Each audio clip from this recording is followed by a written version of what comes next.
فیاض الحسن چوہان سے میں نے آپ کی اصلیت چھپائی تھی. میں نے ہمیشہ بولا تھا کہ وہ بہت اچھے انسان ہیں. میں نے وہ نہیں بولا تھا کہ جیسے آپ ہو. کیونکہ میں دنیا کے سامنے آپ کو بے عزت نہیں کرنا چاہتی تھی, بدنام نہیں کرنا چاہتی تھی. آپ کا یہ جو کیریئر ہے اس کو میں خراب نہیں کرنا چاہتی تھی. ویسے تو مجھے پتہ ہے اور اللہ کو پتہ ہے اور کہ آپ کتنے غلیظ انسان ہیں کہ آپ اپنی بیویوں کے ساتھ وفا کریں. آپ کی بیویوں کو تو ابھی میں آپ کے کرتوت بتاؤں گی اور بہت جلدی بتاؤں گی, اور پھر ان کو پتہ چلے گا آپ کے کہ آپ کس طرح کے لوگ ہیں اور کس طرح کی حرکتیں کرتے ہیں. فیاض الحسن چوہان, نیکسٹ ٹائم میرا نیم مت لینا. اگر اپنی زبان سے میرا نیم لے کے مجھے کسی بھی طرح کی کوئی بھی بات کہیں سے بھی ملی تو میں ساری کی ساری باتیں آپ کو بتا دوں گی.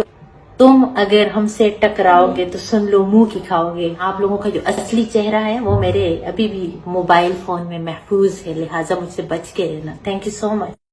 فیاض الحسن چوہان سے میں نے آپ کی اصلیت چھپائی تھی. میں نے ہمیشہ بولا تھا کہ وہ بہت اچھے انسان ہیں. میں نے وہ نہیں بولا تھا کہ جیسے آپ ہو. کیونکہ میں دنیا کے سامنے آپ کو بے عزت نہیں کرنا چاہتی تھی, بدنام نہیں کرنا چاہتی تھی.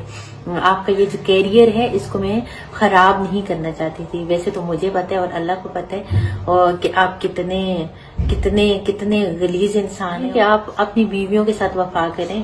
آپ کی بیویوں کو تو ابھی میں آپ کے کرتوت بتاؤں گی اور بہت جلدی بتاؤں گی, اور پھر ان کو پتہ چلے گا آپ کے کہ آپ کس طرح کے لوگ ہیں اور کس طرح کی حرکتیں کرتے ہیں. فیاض الحسن چوہان, نیکسٹ ٹائم میرا نیم مت لینا. اگر اپنی زبان سے میرا نیم لے کے مجھے کسی بھی طرح کی کوئی بھی بات کہیں سے بھی ملی تو میں ساری کی ساری باتیں آپ کو بتا دوں گی. تم اگر ہم سے ٹکراؤ گے تو سن لو منہ کی کھاؤ گے. آپ لوگوں کا جو اصلی چہرہ ہے وہ میرے ابھی بھی موبائل فون میں محفوظ ہے, لہٰذا مجھ سے بچ کے رہنا. Thank you so much.